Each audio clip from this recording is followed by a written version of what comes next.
Althea Cruz thought she was marrying into a fairy tale when Sheikh Khalid Al Mansoor paid $3 million for her hand. But on their wedding night, she discovered the palace wasn't a home of gold. It was a slaughterhouse for brides. The Crime Scene presents a new page of crime, a new mystery, a new shock case. In the glittering city of Dubai, where gold was more common than sand, Sheikh Khalid Al Mansoor ruled his empire like a man who believed the world was built to please him. He was a billionaire oil tycoon with an obsession for collecting rare things, cars, art, jewels, and lately people. But now, he wanted something money couldn't easily buy: untouched purity. The Sheikh had been married 3 times before, each union ending quietly, mysteriously, with the wives disappearing into silence. Still, his power and charm made him untouchable. When whispers reached him about a young Filipina maid named Althea Cruz, working in one of his friends' households, he became intrigued. She was said to be barely 20, shy, innocent, and so beautiful that even the palace guards lowered their voices around her.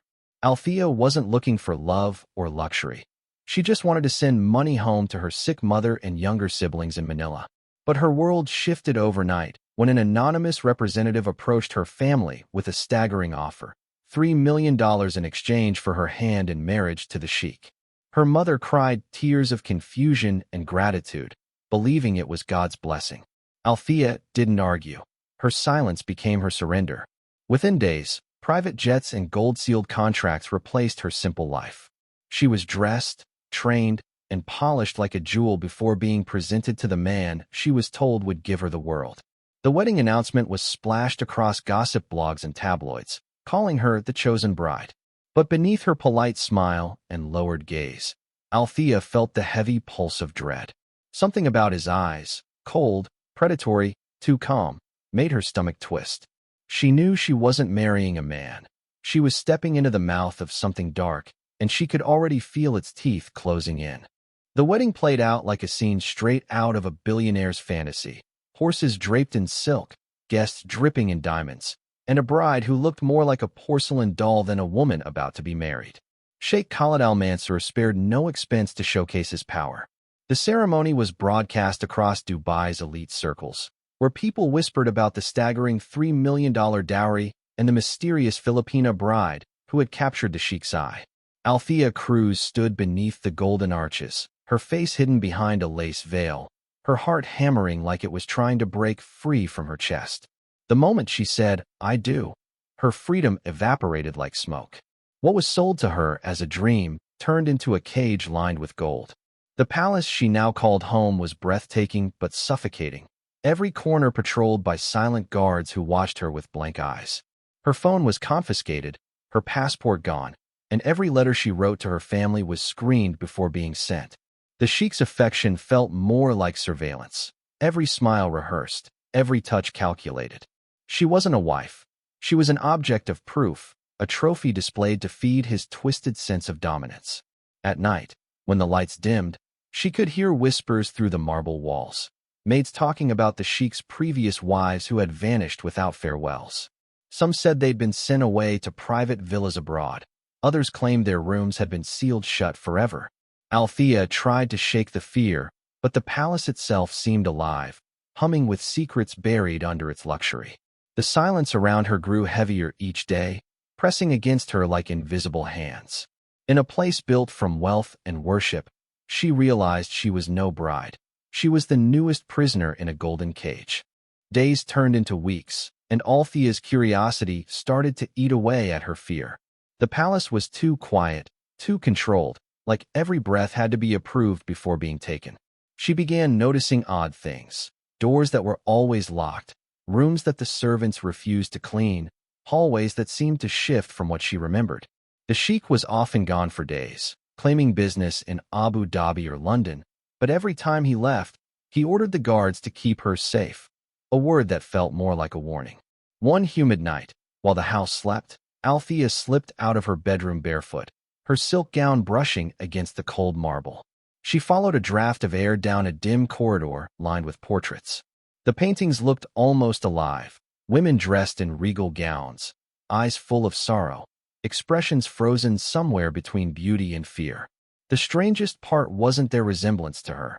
It was the dates signed at the bottom of each canvas, painted years after those women were rumored to have died.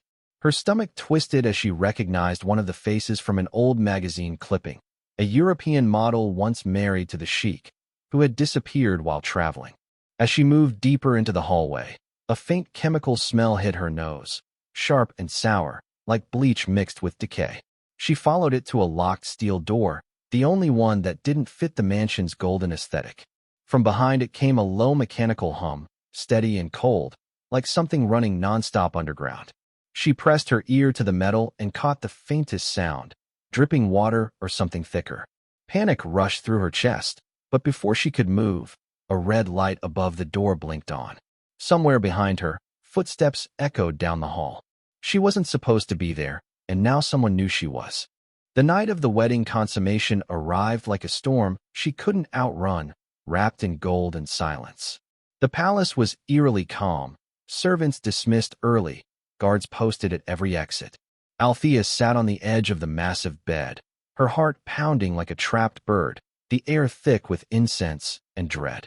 Sheikh Khalid entered the room dressed in a white robe, carrying a small silver case that gleamed under the chandelier's light. There was something ceremonial about the way he placed it on the table, his movements slow and practiced. When he opened it, Althea's pulse froze. Inside lay surgical gloves, small metal tools, and a vial of some clear liquid. He looked at her not like a husband, but like a collector about to inspect his most prized possession. The reality hit her. He wasn't seeking love or intimacy. He was preparing for a ritual, one that demanded proof of her purity in the most twisted way imaginable. As he moved closer, his expression turned feverish, his obsession shining through the calm mask he wore in public. Althea's body trembled, instinct screaming louder than fear. When his hand gripped her wrist, she felt the edge of the scalpel brush against her skin. In a blind rush of survival, she shoved him back and grabbed the nearest thing, a broken perfume bottle on the dresser. The glass sliced into her palm, but she didn't hesitate. When he lunged again, she slashed across his throat, the motion fast, desperate, final. Blood sprayed across the white sheets, his body collapsing like a statue losing its balance. The silence that followed was deafening.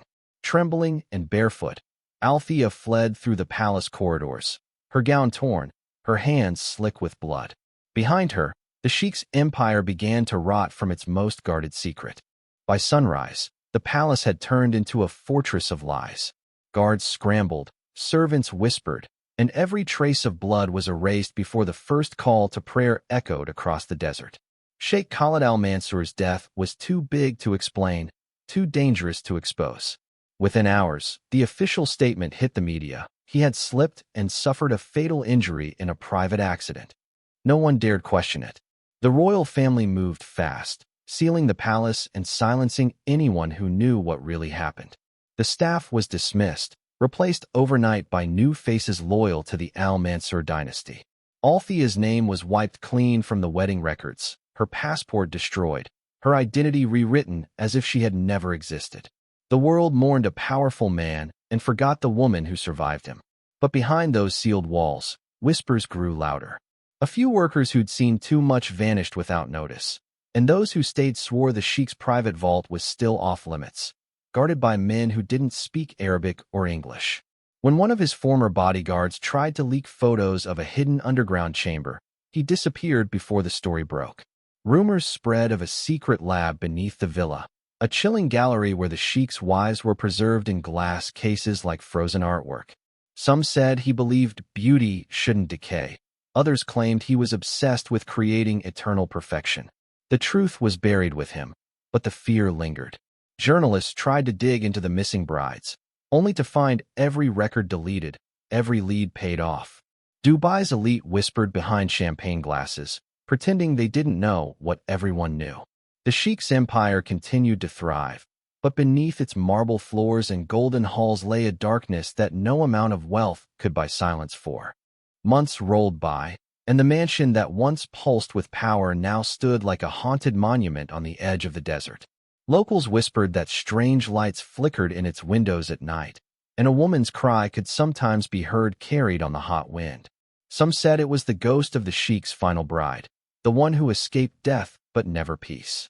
The legend of Althea Cruz spread across Dubai's gossip circles, morphing from a rumor into a curse. Anyone who entered the palace after dark would see her shadow moving through the halls, still dressed in her blood-stained gown. But across the ocean in Manila, a journalist named Marco Reyes wasn't buying the ghost story. He had covered countless missing persons cases, and this one smelled like something much bigger. Digging into old marriage records and offshore transactions, he found evidence that millions of dollars were still being transferred monthly to an account tied to Althea's family. Someone was paying them hush money. He flew to Dubai under a fake assignment, tracing the money trail straight to the Sheikh's younger brother, Hassan Al Mansoor, a man even colder, quieter, and more dangerous than Khalid. Marco's investigation revealed Hassan had inherited not just the fortune, but the palace and everything hidden beneath it. The staff spoke of the vault, a place only the Sheikh and his brother were allowed to enter. Late one night, Marco broke into the restricted wing, using blueprints leaked by a former engineer. The deeper he went, the colder the air became, until he stood before a steel door humming with electricity. Etched above it were words in Arabic that roughly translated to "Eternal beauty never dies." When he pushed the door open, what he saw made his heart seize. It wasn't a tomb. It was a gallery of nightmares. A year after the Sheikh's death, the world moved on, but Dubai's underground buzzed with a secret that refused to die. An anonymous video suddenly surfaced online one night, uploaded to dark web forums before vanishing within hours. It was titled "The Vault of Perfection," and those who managed to watch it before it disappeared claimed it showed footage from inside the Sheikh's private chamber. The video panned across rows of glass cases, each containing the lifelike body of a woman dressed in wedding gowns, perfectly preserved, their eyes eerily open as if still alive. A soft hum filled the background, and the camera trembled slightly as it moved closer to a plaque reading, "Forever Pure." Faces once thought lost to the world stared back through the glass. Former wives, missing socialites, even women rumored to have vanished after private parties. The footage ended with a final, horrifying shot: Althea Cruz's bloodstained gown draped across one of the empty cases. But just as viewers tried to process what they were seeing, the camera turned one last time, revealing a new chamber, brightly lit and sterile. Inside was another glass case, and lying within it was a woman who looked exactly like Althea. Peaceful, perfect, and very much dead, a diamond ring still on her finger. Experts online debated whether the video was real or a masterfully crafted fake, but those who had seen it swore the details were too precise to be fabricated. Dubai authorities dismissed it as digital manipulation and sealed the Al Mansoor estate permanently. Marco Reyes disappeared soon after, his last article draft ending mid-sentence. Some said he'd gone into hiding. Others whispered he joined the collection. The legend of the Sheikh's final bride lives on, a chilling reminder that even in paradise, beauty can be a death sentence, and truth, no matter how buried, never stays dead forever.